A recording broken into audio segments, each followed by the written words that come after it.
नगाड़े से विदाई करते हैं। इस बार तो अमरवा की ढोलक बज करके भारतीय जनता पार्टी की विदाई होने जा रही है। जो कभी जुमले लेकर के आए थे, जिन्होंने कहा किसान की आय दोगुनी हो जाएगी, आज 10 साल हो गए, बताओ किसी किसान की आय दोगुनी हो गई हो? कोई हमारा बुनकर भाई खुशहाल हो गया हो? हमारे नौजवानों को कहा कि नौकरी देंगे हर साल 2 करोड़। बताओ बेरोजगारी इस तरीके से फैली है और सरकार जानबूझ करके बेरोजगार रखना चाहती है। अभी जितनी भी सरकार में परीक्षाएं हुई हैं, सब पेपर लीक हो गए। पहला पेपर लीक हुआ, सरकार सावधान नहीं हुई। उसके बाद जितनी परीक्षाएं हुई, सब में पेपर लीक हो गए। और कई बार मैंने कहा कि 60 लाख बच्चों का, 60 लाख नौजवानों का भविष्य अंधकार में डाल दिया इस सरकार ने। और अगर किसान नाराज हैं, अगर हमारा नौजवान भी नाराज है, और अगर 60 लाख बच्चों के परिवार का इन्होंने भविष्य छीना है, तो केवल अगर हम 60 लाख के परिवार के लोगों की नाराजगी को गिन लें, अगर एक परिवार में 3 लोग इस सरकार से नाराज हैं, तो 60 लाख बच्चों का पेपर लीक किया इन्होंने। अगर 60 लाख का गुणा 3 से करें तो 1 करोड़ 80 लाख बनता है।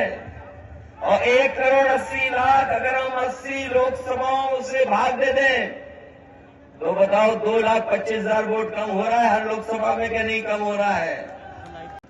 और बीजेपी आरएसएस के लोग संविधान को और लोकतंत्र को खत्म करने में लगे हुए हैं। आपने सुना होगा बीजेपी के नेताओं ने कहा कि अगर हम चुनाव जीत गए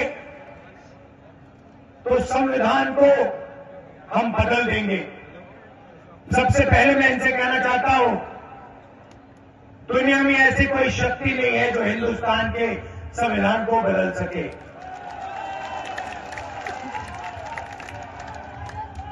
पिछले 10 साल नरेंद्र मोदी जी ने 15-20 अरबपतियों का दबाकर काम किया है। अदानी नाम आपने सुना होगा, सुना है?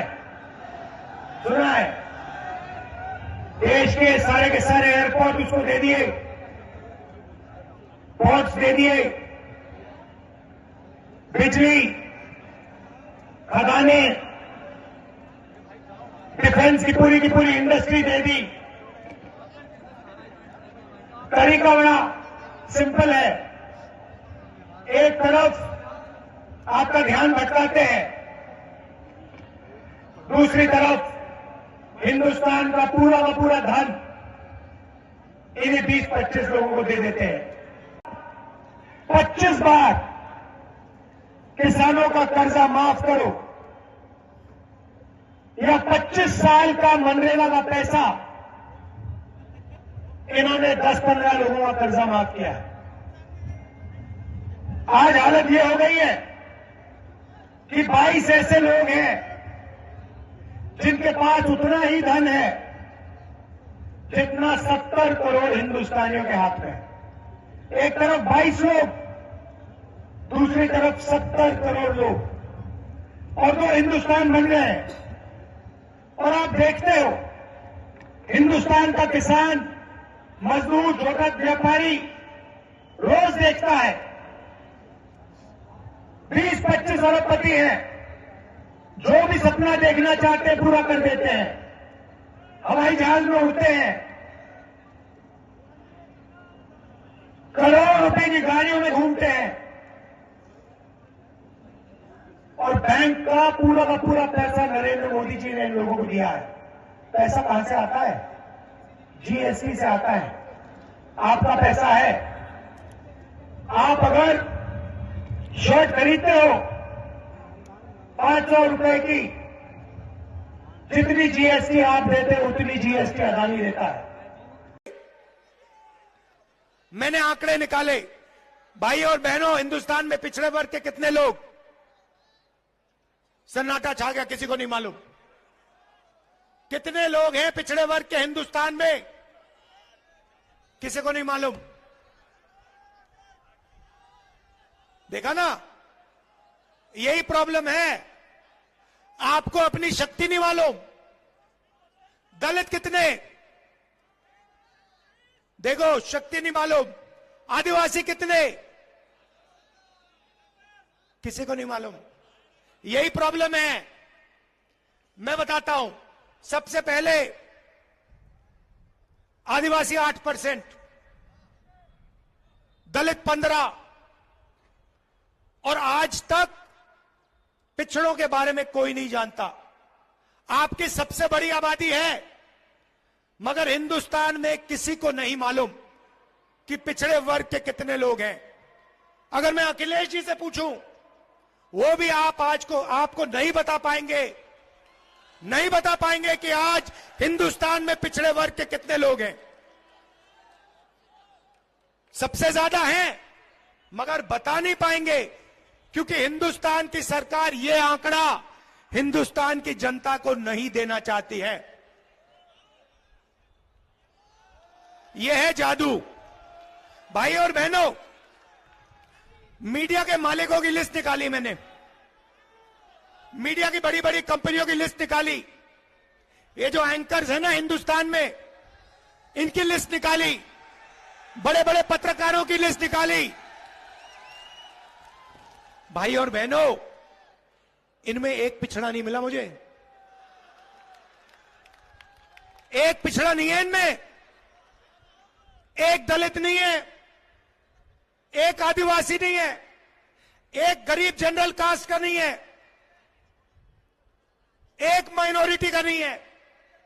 मतलब 90% हिंदुस्तान मीडिया में है ही नहीं। कैसे आपकी बात लिखेंगे ये? अब आप कहोगे, मुझे कहोगे राहुल जी, पता नहीं, आप कहोगे राहुल जी हम मीडिया में कंट्रोल नहीं चाहते, शायद आप कहो। तो फिर मैं आपसे पूछता हूं, हिंदुस्तान की 200 सबसे बड़ी कंपनियों के मालिकों की लिस्ट में पिछड़े कितने, दलित कितने, आदिवासी कितने, बताओ?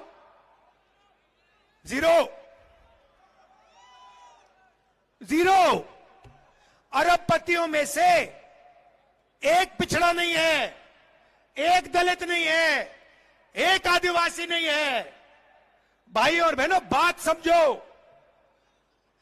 दलितों से, आदिवासियों से, पिछड़ों से, गरीब जनरल कास्ट के लोगों से 24 घंटा पैसा लिया जाता है और वही 20-25 लोगों के जेब में जाता है।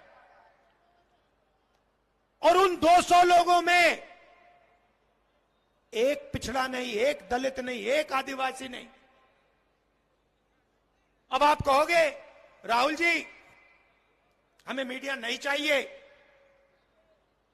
हमें कॉर्पोरेट इंडिया में भी अपना कोई आदमी नहीं चाहिए।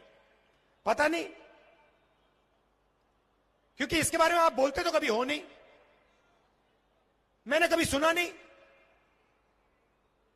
कभी पिछड़े वर्ग के किसी भी व्यक्ति ने मुझे कभी नहीं कहा कि भैया राहुल जी कॉर्पोरेट इंडिया में तो हमारा कोई है ही नहीं।